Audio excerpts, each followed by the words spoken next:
in a mountainous area somewhere. But mukha namang nag-workout siya. No pressure, Pops. No pressure at all. None at all. None. No, but yes, I think if you're asking me about what the song means, the song really is just about new beginnings. It's about giving hope to yourself and allowing yourself to hope again. You know how they always say that hope is more dangerous than fear because hope actually gives you that kind of spark that you used to just hide under the rug and okay ka na dun. But you know, I feel like I was brave enough to actually give somebody a chance last year. And you know, now I must say that it's proven to be one of the best decisions that I've ever made. Noted. Very much. Okay na? Nakuha Kasi niya. may single ako. Wow! Pakitweet na ba? We're opening up the floor to anyone if we're gonna have a panel interview. I guess you're seeing the floor is now open for your questions. The floor is now open for your questions. So if you guys have any questions about the song, projects, please. kahit dalawa kami dito, who does not know? Wala silang What about Rico? How is it working with Rico? Somebody that we've always listened to a lot of music from, such a great mind when it comes to music. Yeah, so the background is Rico Blanco and I have been friends for the longest time. I met him when I was 18 years old. I was working as a host already and I did a lot of music shows and I covered a lot of music shows. So I would meet him often and I'd hang out with Rico. And parang he would always be one of the few people who consistently told me, you have to make music, you have to start singing, you have to put these songs that you've written out there because you've heard my songs, diba? And Rico has also. And so, kaya siya yung first person in my mind to collaborate with when I thought about Baka Sakali. I brought the song to him. Itong song na to, lyrics and melody lang ang meron ako. And Rico was the one to really arrange and produce everything. And we even recorded in his studio. So I'm really grateful for that. It was a collaboration through and through, and I'm very happy with how it sounds. Any chance of a music video? Yes, there's a music video! Okay. Lyrics, music video, you know what? Lyric video meron na po. So we'll be putting that up maybe in 2 to 3 weeks. But you can now stream the song if you search on Spotify, Baka Sakali Joyce Pring. It's up already, iTunes, Apple Music, and every other digital streaming platform. Meron bang live action ba tawag doon yung may tao? Oo, live action. Music video ata yung parts. Music video nga naman. Music video yun. Oo nga naman, di ba? Kasi live action. May napili ka na bang lead na kasama mo sa video if ever? Tatanungin din naman nila eh. Tinatanong ka na naman. Oo. Hindi ko pa alam kung afford namin yung TF niya because he is one of GMA's prime stars. The boss bit, Miss G. Okay lang ba po? Na-set up ko po yun. Kinukuha na po namin na-set up ko yun. Juancho Trivino na po. Okay lang ba po? Okay. Pumayag na. Pumayag naman. Okay. May we call on Nikki Wang for our panel question? Nikki? Nikki, may tanong ka ba? Nikki. There you go. Hi, Nikki. Yes. Hi, Nikki from Manila Standard. I'm just curious now, you're a multi-talented artist. Is there something else that you cannot do? I don't dance well. I don't act. Well, you can practice. But actually, my question is, the process of writing the song, was it difficult for you, or did it go smoothly since music is your personal?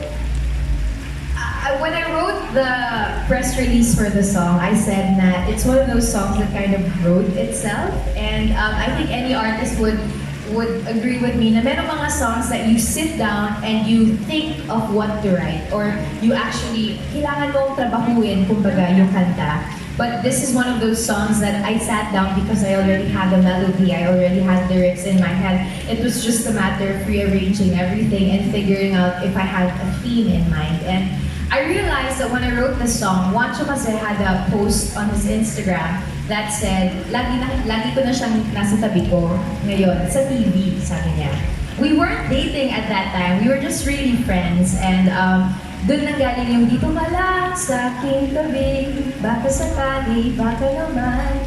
Because I was like, oh nga no, baka naman, if I stay by your side and if I spend enough time, then maybe I could give it another shot. And so that was the process of it. I had this impending hope in my heart that I'd actually find someone worth risking everything for.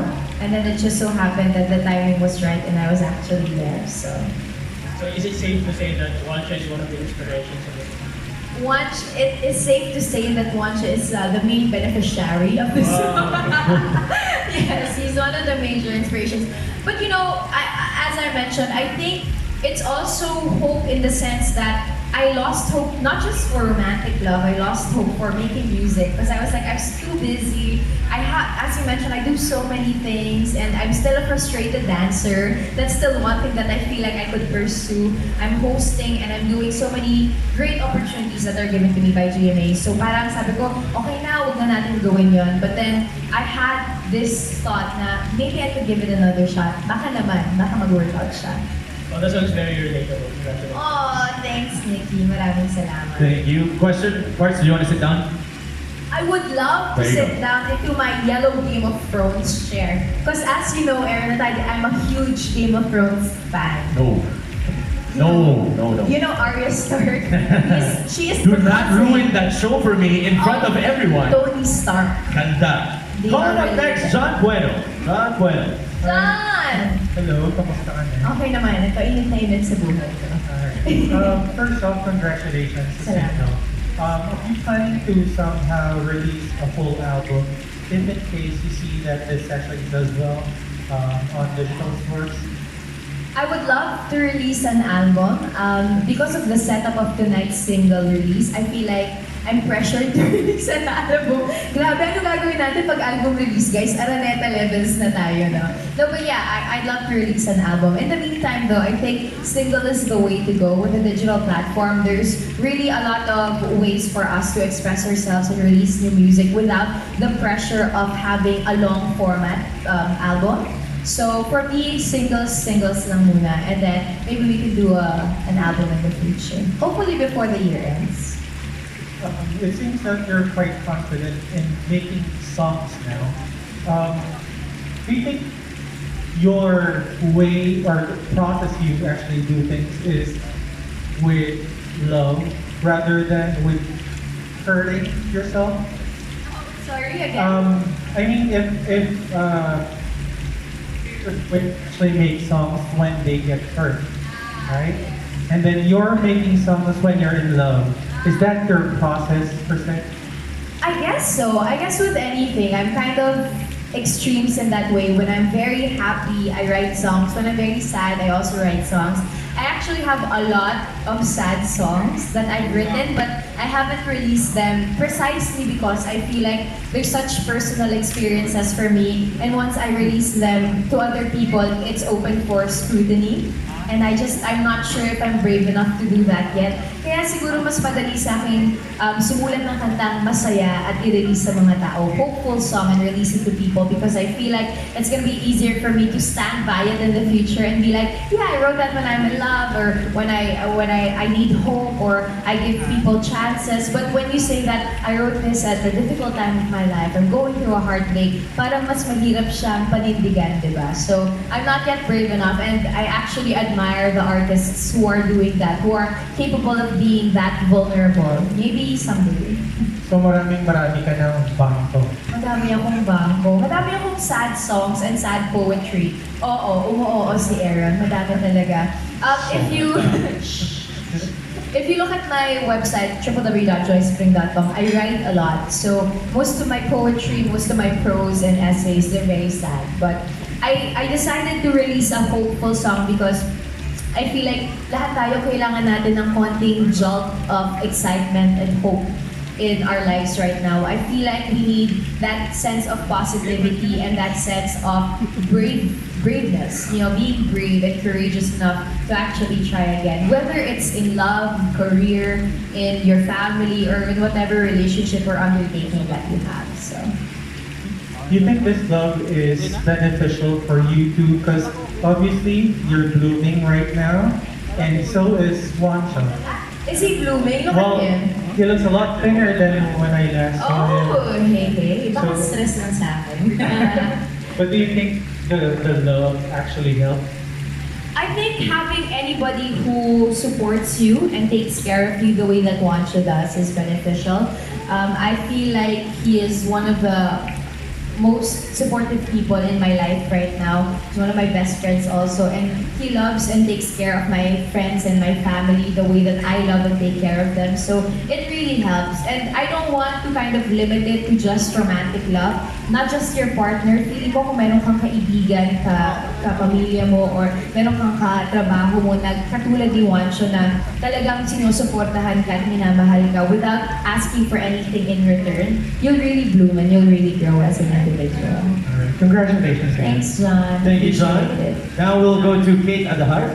Hi, Joy. Hi, Kate. Not many people know that you're a singer. Have you always been musically inclined, and what did you start singing? Oh, yes. Not a lot of people know that I sing, but most of my friends from grade school, high school, college know me as a singer. I started singing when I was around 4 because I grew up in church choir in Sunday school. Ako yung kumakanta dun sa harap. I also did choral. I would compete when I was in high school. So sa Kisay ako nag-high school, and I studied in Catholic Science High School, and with a learning school like Kisay, mahilig kami sa music. So meron kami mga battle of the bands. I joined Himig Shensha, which is our choir group, and I would perform even as young as 13 years old. I had a band already, and I started singing when I was around 4. So it's my first love. It is, I think, one of my top ways to really express myself. So I love it. When it comes to your writing, do you have a special place for that? A magic hour? Alam mo, masarap magsulat pag inaantok ka na.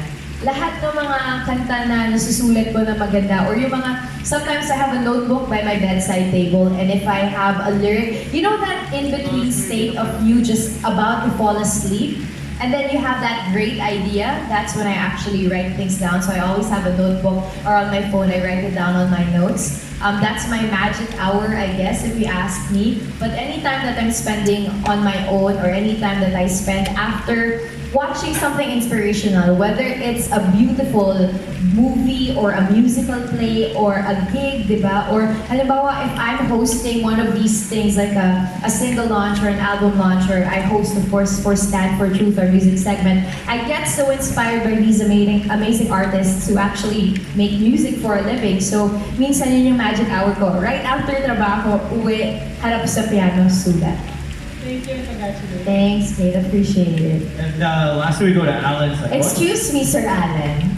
Hello po. Congratulations, Joyce. Alam mo, matagal-tagal na tayo magkakilala. You're a simple DJ before. Now, malayo-layo na yung nararating mo. Kaya congratulations. Nakaabot na ako sa Novaliches QC. Kamusta naman? Kamusta naman? I just want to ask, kasi you're a good host, tapos now a singer. In your career, may mga gusto ko ba bang i-try? Tinatanong ko nga kanina, you wanna try acting on teleserye or a movie? May ganun bang plan din on your part? At the moment, wala pa namang plano. But as I mentioned earlier, I never say no to any opportunity. I always say that, you have to try something out first before you can actually say if it's for you or if it's not for you. But at the moment, I have to say though that I'm being given so many great opportunities as a host in GMA. I'm hosting for Unang Hirit, for Stand for Truth, for Kapuso Artist Tambayan, and for The Clash that's coming up this year also for second season. So I have so much on my plate already, and my number one rule is to never spread myself too thinly. Kaya I'd like to focus on that. The only reason why I released this song is feeling ko saktong-sakto sa lahat ng ginagawa ko ngayon. Dahil sa Stand for Truth, di ba yung segment ko, lifestyle and music, so sakto. Or sa Unang Hirit, every morning naman kami, so meron akong oras for the rest of the day. And for The Clash also, it's very musically inclined. Obviously, it's a talent show for singers. So parang naisip ko lang na sakto yung hosting ko with my singing this year. Kaya gusto ko muna doon mag-focus. But I never say no to anything until I try it out and I give it my best. So, I just want to ask also, this is just the beginning of your singing career, di ba? May mga ibang mga songs pa bang isulat ka na mga upcoming, parang yan? At kung meron man, sino sa mga kapuso singers that you want to sing yung song mo, nakakompose? I actually have a lot of songs already kind of in the lineup. I think yung kailangan ko lang malaman is kung willing akong maparinig sa inyo yung mga heartbreak ko na sinulat ko ng mga panahon yon, or new stuff that I'm really willing to put out there. But I would love to work with some of the Clashers that I worked with when I hosted for the Clash. You know, sila Odin, sila Garrett, sila Jong. Marami talaga sa kanila. I also love Lyra, I love Psalms, and sila Josh. I love singing with them and I love seeing them shine now in all of the shows that they do. I'd love to work with Christian Bautista and Julian San Jose. Ang daming talented singers talaga sa GMA, so I'd love to work with them. Last na lang, Andy. Kung sakali ba maging successful itong album na to at nagkaroon ka ng maraming mga singles, susunod ba nito may concert na rin ang album na yun? Ito na nga, parang tayo magpapa-concert tonight pa lang, di ba? Oh, yes. Oo naman. Yan ang pangarap ko. Pangarap ko talagang bumaba sa taas, tapos mag-harness ako habang kumakanta, tapos nag-aerobatics ako. Pangarap ko mag-concert. Bata pa lang ako. So, that's one of my bucket lists. Hopefully, by next year, for my birthday, that's what we'll get to do. But in the meantime, I'm just all about, you know, focusing on Baka Sakali and the other music that I'll be releasing for the rest of the year and to really just entertain and bring joy to people. Again, congratulations Thanks, and more power to you. Thank you so much to all of course, everyone that is here, especially from the entertainment press and bloggers who joined us this evening. Now, may we request Joyce to join the press for their individual interviews.